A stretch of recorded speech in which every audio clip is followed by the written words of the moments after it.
اللهم صل على سيدنا ومولانا محمد أفضل صلواتك بعدد معلوماتك وبارك وسلم وصل عليه. بسم اللہ الرحمن الرحیم. عزیز طلباء کرام، امید ہے انشاءاللہ العزیز آپ سب خیر و عافیت کے ساتھ ہوں گے. جامع السنن الترمذی جلد ثانی کے ابواب فضائل القرآن عن رسول اللہ صلی اللہ علیہ وسلم کہ ایک اور باب ما جاء فی سورۃ الکہف کے ساتھ اللہ جل شانہ کے فضل و کرم سے ایک مرتبہ پھر آپ حضرات کے خدمت میں حاضر ہونے کا موقع ملا. بحمد اللہ تعالی. عزیز طلباء کرام، آج ہمارا سبق نمبر 309 ہے، تو بڑھتے ہیں اپنے سبق کی طرف.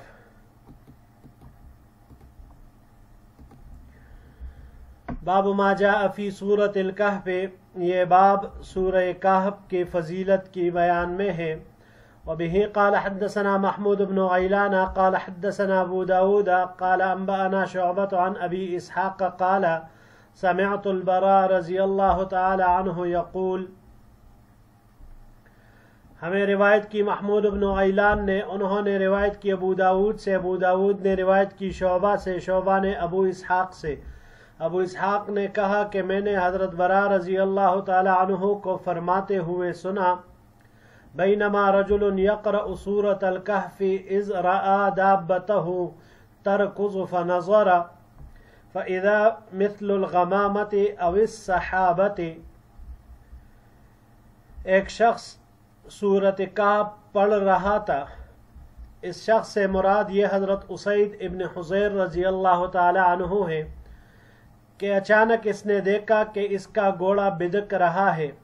پس نماز ہی میں جب اس نے نظر کی تو اچانک بادل کی طرح یا سائبان کی طرح کوئی چیز ہے. فأتى رسول اللہ صلی اللہ علیہ وسلم فذکر ذلک له. پس وہ حضور نبی کریم صلی اللہ علیہ وسلم کی خدمت میں حاضر ہوئے اور ان کو سارا ماجرا سنایا. فقال رسول اللہ صلی اللہ علیہ وسلم تلک السکینۃ نزلت مع القرآن او نزلت علی القرآن. حضور نبی کریم صلی اللہ علیہ وسلم نے ارشاد فرمایا، یہ وہ سکینت تھی جو قرآن کریم کے ساتھ اترتی تھی. راوی کا شک ہے کہ آپ علیہ السلام نے فرمایا نزلت علی القرآن یا قرآن پڑھنے کی وجہ سے اترتی تھی. ھذا حدیث حسن صحیح، یہ حدیث حسن صحیح ہے. وفی الباب عن اسید ابن حضیر، اس باب میں حضرت اسید ابن حضیر رضی اللہ تعالیٰ عنہ سے روایت مروی ہے، اور یہی اسید ابن حضیر یہی رجل ہے. اس سے مراد یہی اسید ابن حضیر رضی اللہ تعالیٰ عنہ ہے. وبه قال حدثنا محمد بن بشار قال حدثنا محمد بن جعفر قال حدثنا شعبة عن قتادة عن سالم بن أبي الجعد عن معدان ابن أبي طلحة عن أبي الدرداء رضي الله تعالى عنه عن النبي صلى الله عليه وسلم قال. ہمیں روایت کی محمد بن بشار نے، انہوں نے محمد بن جعفر سے، انہوں نے شعبہ سے، انہوں نے قتادہ سے، انہوں نے سالم ابن ابو الجعد سے، انہوں نے معدان ابن ابو طلحہ سے، اور انہوں نے حضرت ابو دردہ رضی اللہ تعالیٰ عنہ سے، اور انہوں نے حضور نبی کریم صلی اللہ علیہ وسلم سے کہ انہوں نے ارشاد فرمایا: من قرأ 3 آیات من اول الکہف عصم من فتنة الدجال. جو شخص سورہ کہف کی ابتدائی 3 آیتیں پڑھے گا وہ دجال کے فتنے سے محفوظ رکھا جائے گا. قال محمد بن بشار قال حدثنا معاذ بن هشام اخبرني ابي عن قتادة بهذا الاسناد نحوه هذا حدیث حسن صحیح. محمد بن بشار نے کہا کہ ہمیں روایت کی معاذ بن ہشام، انہوں نے کہا کہ ہمیں خبر دی میرے والد نے، انہوں نے قتادہ سے اسی سند کے ساتھ اسی طرح روایت کی ہے، اور یہ روایت حدیث حسن صحیح ہے. جی عزیز طلباء کرام، سورہ کہف کے بارے میں یہاں پر امام ترمذی رحمہ اللہ نے ذکر کیا اور اس باب میں 2 روایتیں بیان کی. تو پہلا جس میں واقعہ بیان ہوا، پہلی حدیث میں حضرت اسید ابن حضیر رضی اللہ تعالی عنہ کا کہ نماز پڑھ رہے تھے اور نماز کے دوران وہ قرآن کریم کی تلاوت جو کر رہے تھے، تو اس کی وجہ سے ان کے پاس سواری جو کڑی تھی تو وہ بدک گئی، تو انہوں نے نماز کے دوران ہی نظر کی تو دیکھا کہ آسمان میں اوپر سے ایک بادل یا ایک سائبان، ایسے کوئی چیز ہے بادل کی طرح یا سائبان جیسی کوئی چیز ہی ہے جو اوپر منڈرا رہی ہے۔ تو لہٰذا نماز پڑھ کے وہ آئے حضور نبی کریم صلی اللہ علیہ وسلم کی خدمت میں، اور پورا واقعہ اور ماجرا ان کے سامنے بیان کیا، تو حضور نبی کریم صلی اللہ علیہ وسلم نے ارشاد فرمایا کہ یہ وہ سکینہ ہے جو قرآن کے ساتھ اترتی تھی یا قرآن کے پڑھنے کی وجہ سے اترتی تھی، یہ وہی ہے۔ دوسری جو روایت یہاں پر ذکر کی سورۃ کہف کی پہلی 3 آیتوں کے بارے میں، کہ جو یہ 3 آیتیں پڑھے گا، سورہ کہف کی ابتدائی 3 آیتیں، تو وہ دجال کے فتنے سے محفوظ رکھا جائے گا۔ عزیز طلباء کرام، مسلم شریف میں جو روایت ذکر ہے تو اس میں 10 آیتیں پڑھنے کا تذکرہ ہے، سورہ کہف کی ابتدائی 10 آیتیں، تو لہٰذا جب ایسے 3 اور 10 کے درمیان تعارض آ جائے تو ہم اکثر والا روایت اختیار کریں گے، کیونکہ عقل اس میں خود بخود ہی شامل ہو جاتا ہے۔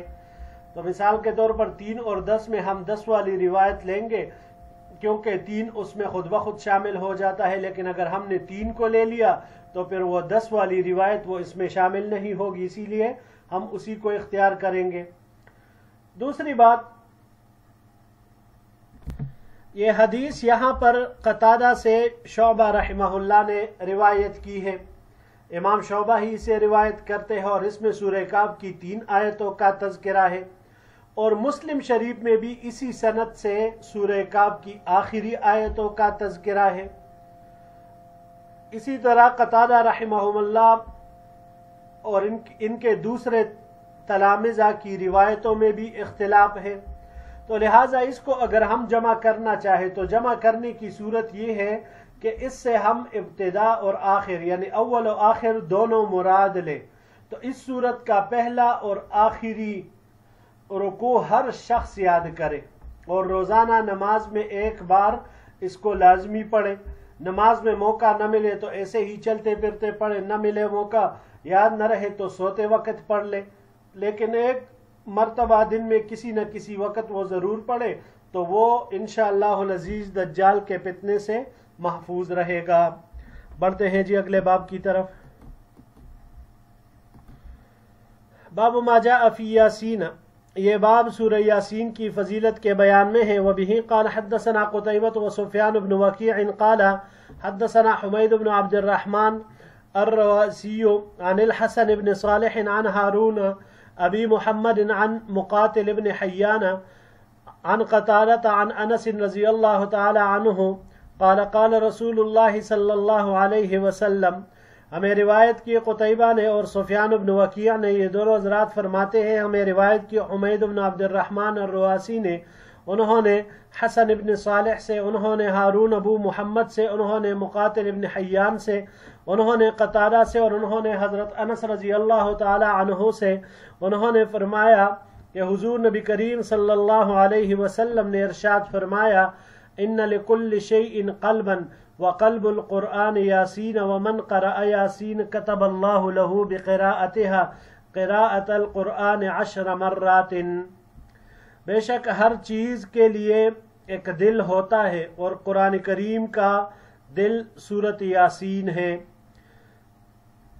اور جو شخص سورہ یاسین شریف پڑھے گا اللہ جل شانہ اس کے لیے اس کو پڑھنے کی وجہ سے 10 مرتبہ قرآن پڑھنے کا ثواب لکھیں گے۔ ھذا حدیث غریب، یہ حدیث غریب ہے، لا نعرفہ الا من حدیث حمید ابن عبد الرحمن، ہم اسے نہیں جانتے مگر صرف حمید ابن عبد الرحمن کی روایت سے۔ وبالبصرۃ لا يعرفون من حدیث قتادہ الا من ھذا الوجہ، اور بصرہ میں یہ روایت نہیں جانی جاتی مگر صرف قتادہ کی سند سے، اسی طریق سے۔ وہارون ابو محمد شیخ مجہول، سند میں جو راوی ہے ہارون ابو محمد تو یہ شیخ مجہول ہے. وبه قال حدثنا ابو محمد ابو موسى محمد بن المثنى قال حدثنا احمد بن سعيد الدارمي قال حدثنا قتيبة عن حميد بن عبد الرحمن بهذا. ہمیں روایت کی ابو موسیٰ محمد بن المثنى نے، انہوں نے احمد بن سعید الدارمی سے، انہوں نے قتیبہ سے، انہوں نے حمید بن عبد الرحمن سے اسی سند کے ساتھ. اور اس باب میں عن ابی بکر الصدیق، حضرت ابو بکر صدیق رضی اللہ تعالیٰ عنہ سے بھی روایت مروی ہے. ولا يصح حدیث ابی بکر من قبل اسنادہ واسنادہ ضعیف. اور حضرت ابو بکر صدیق رضی اللہ تعالیٰ عنہ کی روایت وہ صحیح نہیں ہے، سند کے اعتبار سے اس کی سند ضعیف ہے. وفی الباب عن ابی ہریرہ، اس باب میں حضرت ابو ہریرہ رضی اللہ تعالی عنہ سے روایت مروی ہے. جی عزیز طلباء کرام، سورۃ یاسین قرآن شریف کا دل ہے. حضور نبی کریم صلی اللہ علیہ وسلم نے فرمایا کہ ہر چیز کے لیے ایک دل ہوتا ہے، اور قرآن کریم کا دل سورۃ یاسین ہے. تو اب کیا وجہ ہے عزیز طلباء کرام کہ آپ علیہ السلام نے اس کو قرآن کریم کا دل کہا؟ تو مختلف وجہ مفسرین حضرات، محدثین حضرات فرماتے ہیں. پہلی وجہ اس میں سے یہ ہے کہ دیکھیے دل سے اشارہ وہ درمیان کی طرف ہوتا ہے. تو سورۃ یاسین یہ بھی درمیان میں ہے، کیونکہ مئین اور سبع طوال سے چھوٹی اور مفصلات سے بڑی ہے یہ سورت. اس طرح وہ قرآن کریم کا درمیان اور دل ہے. قرآن پاک کی صورتیں آیات کی تعداد وغیرہ کے اعتبار سے مفسرین حضرات نے 4 حصوں میں اس کو تقسیم کیا ہے. طول، مئین، مثانی جسے کہا جاتا ہے، اور چوتھے نمبر پر مفصلات. طول لمبی صورت مئین جس میں 100 یا کچھ زیادہ آیتیں وہ ہوں، مثانی جس میں 100 سے کافی کم آیتیں ہوں، اور مفصلات جس میں کم آیتیں ہیں، اور وہ سورۃ یاسین 83 آیات ہے. اور اس کا شمار مثانی میں ہوتا ہے، تو اس طرح یہ درمیان میں آیا. بہرحال دوسری وجہ جو ذکر فرماتے ہیں تو یہ ہے کہ دل سے اشارہ جسم کے اہم جز کی طرف ہوتا ہے. اور اس صورت میں انطاکیہ شہر کے ایک بزرگ حبیب نجار کا جو تذکرہ آیا ہے، ان کا جو بیان آیا ہے، اس میں توکل، توحید، تفویض کی تعلیم ہے.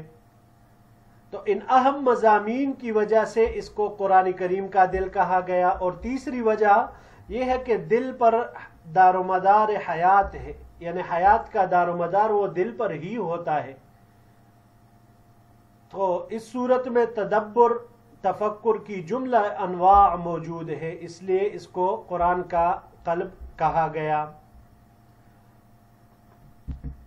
جی بڑھتے ہیں آخری باب کی طرف.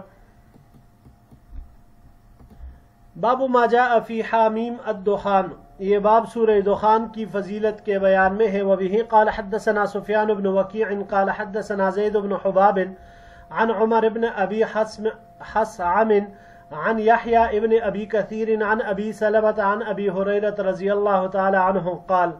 ہمیں روایت کی سفیان بن وکیع نے، انہوں نے زید بن حباب سے، انہوں نے عمر بن ابی حصعم سے، انہوں نے یحیی ابن ابو کثیر سے، انہوں نے ابو سلمہ سے، انہوں نے حضرت ابو ہریرہ رضی اللہ تعالی عنہ سے انہوں نے فرمایا قال رسول اللہ صلی اللہ علیہ وسلم، حضور نبی کریم صلی اللہ علیہ وسلم نے ارشاد فرمایا من قرأ حامیم الدخان فی لیلۃ اصبح یستغفر له 70,000 ملک. حضور نبی کریم صلی اللہ علیہ وسلم نے ارشاد فرمایا جو شخص کسی بھی رات سورہ حامیم الدخان پڑھتا ہے تو صبح تک اس کے لیے 70,000 فرشتے استغفار کرتے ہیں. ھذا حدیث غریب، یہ حدیث غریب ہے. لا نعرفہ الا من ھذا الوجہ، ہم اسے نہیں جانتے بس اسی طریق سے. وعمر ابن ابی حصعم یضعف، اور عمر ابن ابو حصعم ان کی تضعیف کی گئی ہے، یہ ضعیف راوی ہے. قال محمد،